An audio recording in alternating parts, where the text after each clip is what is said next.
Sir, સૌથી પહેલાં તો આપણે હૃદયની જે મુખ્ય બીમારીઓ છે, હાર્ટ એટેક છે, કાર્ડિયાક અરેસ્ટ છે, સ્ટ્રોક છે કે હાર્ટ ફેલ્યોર છે, આ 4 બીમારી વિશે સમજવું છે.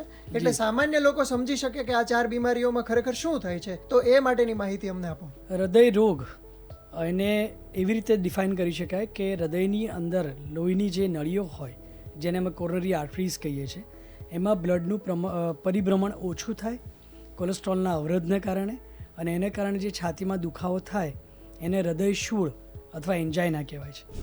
એ એન્જાઇના જ્યારે અમુક હદ કરતાં વધી જાય ત્યારે એની અંદરમાં એટેકનું પ્રમાણ જોવા મળે છે, જેને હૃદય રોગનો એટેક કહેવાય.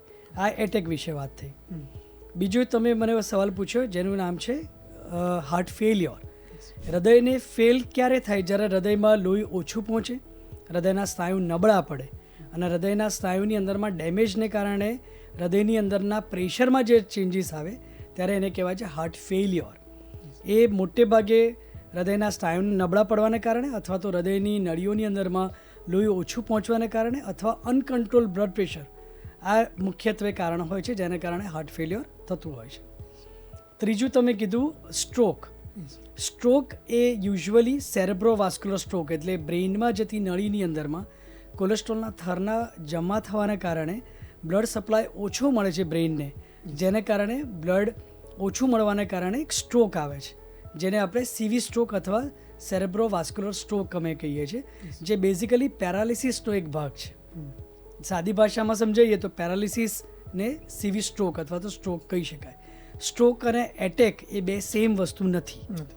એટેક એટલે હૃદય રિલેટેડ, સ્ટ્રોક એટલે બ્રેઇન રિલેટેડ. ચોથું તમે કીધું અરેસ્ટ. સૌથી વધારે અગત્યની વસ્તુ જે એટેકમાં સમજવાની આવે છે એ છે કાર્ડિયાક અરેસ્ટ. કાર્ડિયાક અરેસ્ટ બે રીતે થાય છે.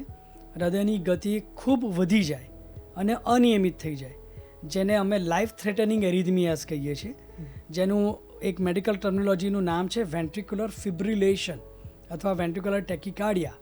આ બંને એવી કન્ડિશન છે કે જેમાં દર્દીને સડન કાર્ડિયાક અરેસ્ટ થઈ શકે છે. બીજી એક આવી જ કન્ડિશન છે જેને કહેવાય બ્રેડી એરિથમિયા, જેમાં કમ્પ્લીટ હાર્ટ બ્લોક આવે છે, અને એમાં પણ હૃદય સડનલી બંધ પડવાની પ્રક્રિયા થઈ શકે, અને આ બંને કન્ડિશનને કાર્ડિયાક અરેસ્ટ કહેવાય છે. એટલે ટૂંકમાં કહીએ તો હાર્ટ એટેક છે એમાં હૃદયની જે નળી હોય છે એમાં બ્લોકેજ હોય છે.